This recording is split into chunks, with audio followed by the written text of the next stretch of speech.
그다음 소식은 저희가 이게 작년 CES였죠. 올해가 아니고.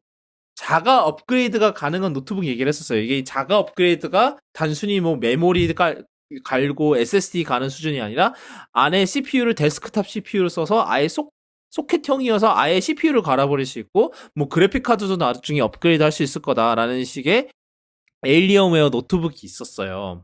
근데 이번에 다음 모델이 나왔거든요. 다음 모델이 나왔는데 이 이전 모델을 사신 분들 입장에선 사실상 업그레이드 할 수 있는 경로가 없어졌다고 합니다. 그러니까 뭐 이거는 어느 정도 예상된 거죠. 일단은 CPU는 당연히 인텔 걸 쓰니까 소켓 문제가 있고 마더보드 문제가 호환성 문제가 있고 마더보드 10세대 마더보드는 9세대 마더보드는 호환이 안 되죠. 당연히. 그리고 GPU 같은 경우도 이번에 이제 RTX 2070하고 2080에서 2070 슈퍼랑 2080 슈퍼가 나왔는데 얘네들도 이전 모델에서 못 쓴대요. 그래서 이전 모델 가지고 있던 분은 그냥 2070이랑 2080 둘 중에서 뒤지고 볶아야 되는 그런 상황이 된 거죠. 어떻게 보면. 참 이게 아이디어는 좋았던 것 같은데 굉장히 그러니까 뭐 어떻게 일단 결국은 2세대 제품이 나오긴 나왔으나 근데 이게 1세대는 사실상 지금 이제 더 이상 갈 곳이 없는 그런 상태가 돼버려서 사실 이 업그레이드 가능성을 믿고 산 소비자들의 뒤통수를 제대로 후려갈겼죠. 뭐 물론 그때도 그때도 대리 우리가 약속은 못 해드립니다라고 하긴 했는데 약속을 못 해줄 거면 왜 이렇게 만들었을까요? 약간 그런 생각이 좀 드는 건 있어요. 그렇죠.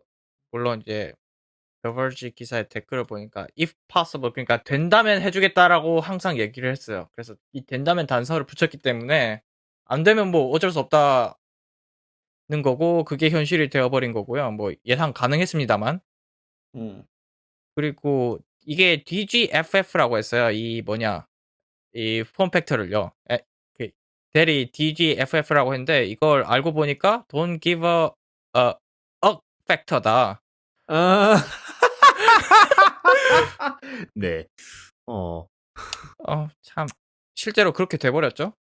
그래서 이게 노트북은 사실상 이런 확장성을 기대하기가 너무 어렵습니다. 이게 델이 그걸 깨보려고 시도한 건 좋았으나 사실 델이 아마 이런 시도를 한 게 델이 처음은 아닐 거예요. 예전에도 실패를 했던 걸 본 것 같은데 뭐 실패를 하는 데 이유가 있었죠.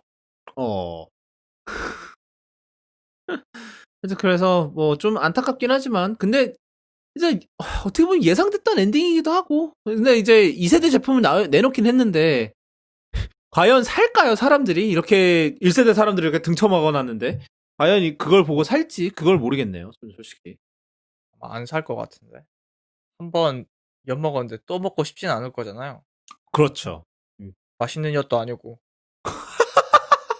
예, 예, 알겠습니다. 그래서 뭐 모르죠. 이게 엔비디아 뭐 CPU야 인텔이 저렇게 쇼를 하니까 그렇다 치는데 이제 GPU는 이제 다음 엔비디아 30 시리즈가 나오는데 갑자기 짜잔 1세대도 됩니다. 이럴지 몰라요. 뭐 근데 한번 그것도 봅시다. 이제 엔비디아가 협조를 해줘야 되는데 그것도 모르겠네요.